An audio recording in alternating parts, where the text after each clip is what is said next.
I talk about the many lives in hockey of major league hockey players, and this guy, you could tell thousands of tales about his career in hockey, and every one of them would not only be true, they would be interesting. Now, in the history of sports, there's been great names. There's been popular names. There've been, appropriate names. When you hear this name, I think he's the greatest name for a hockey player of all time because it just rolls off the tongue, and it makes us smile because every time you get on the ice, it's a gamble. But in this case, it's Dick Gamble. Now, Dick Gamble, born in the beautiful New Brunswick community of Moncton, New Brunswick, in November 19th, 1928, was a 6', 177 left winger who came to major prominence with the Oshawa Generals of the OHA for 3 seasons. He put up some solid numbers in Oshawa, and you have to remember undrafted players in the late 40s, by the way.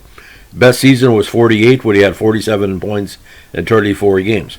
From then, he graduated to the Quebec Aces of the Quebec Senior League, where he played with Jean Beliveau and puts up some really dynamite numbers. 1951, he put up 80 points and 46 goals in 57 games, and 18 points in 19 playoff games, including 10 goals. Now, he played his first year with Montreal that year with 1 contest. In 52, he put his rookie year, one of the better rookie years for a Montreal forward in the 1950s. He had 40 points in 64 games. Next season, on the Habs Stanley Cup winner, he had 24 points in 69 games, including 11 goals. Now, 54, he split time with the Montreal Canadiens and the Montreal Royals of the QHL, where he had 45 points in 32 games and 12 points with the Habs. Now, 55, and found himself outside the Montreal system. He played with Buffalo, where he put up 59 points in 45 games for the Bison's AHL team, and played with the Blackhawks for the majority of his NHL season, but found his way back to Montreal for the playoffs, where he played in 2 games. 56, he split time with Montreal when he had 3 points in 12 games. And with the Aces, he had 23 goals and 47 points in 52 games. Now, 57, he was with the Aces again with 35 goals.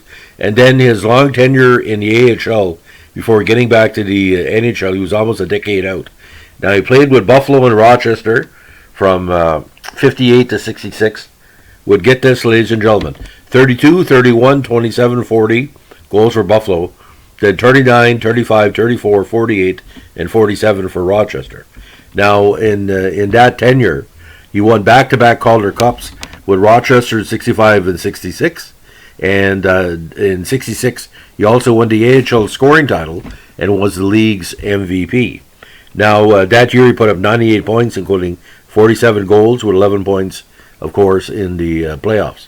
Now, Gamble eventually won a 3rd Calder Cup with Rochester in 68. Now, this is after he had 2 cups of water with the Maple Leafs in 66 and 67, where he played 2 games with Toronto, where he scored a goal in 66, and 1 game in Toronto in 67.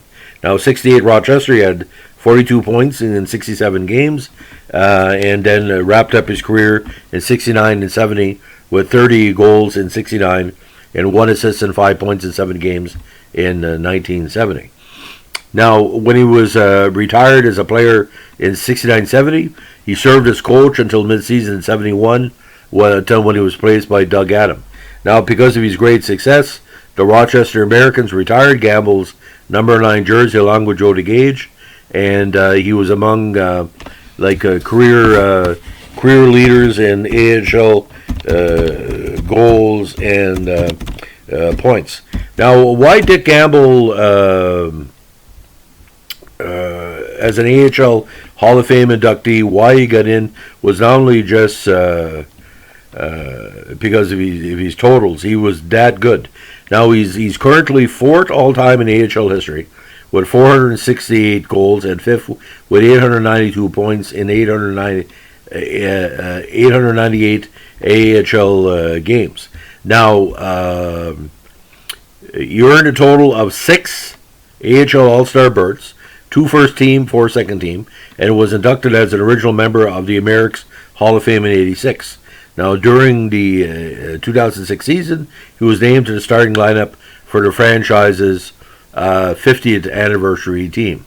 Now, scoring 30 goals in 10 of 12 AHL seasons continues to be a modern record because his consistency is just tremendous legacy for Rochester.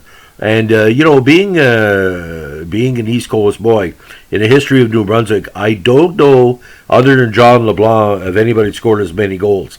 John LeBlanc, of course, our great player from Campbellton, who played university and minor pro in the NHL for Winnipeg and Vancouver and Edmonton. So that's the story of the man they call Dick, but in a respectful way, Dick Campbell. If you like what we're doing here, give us a like, comment, or subscribe. If there's other New Brunswick, Nova Scotia, PI, or Newfoundland pros and minor pros we have yet to cover, please let us know. But for the people from Moncton, they're very proud of him. And, I'd like to see, a rink named after him. Like, besides, half and half. But like I said, if Danny Grant and Buster Harvey have one in Frankton, I think the great people of Moncton or the Moncton region should name a rink after him because he was that good. And when you try to be like Dick Campbell, you better be good because, it's not only scoring goals, it's the titles as well that really stands out. Thanks for listening. Bye.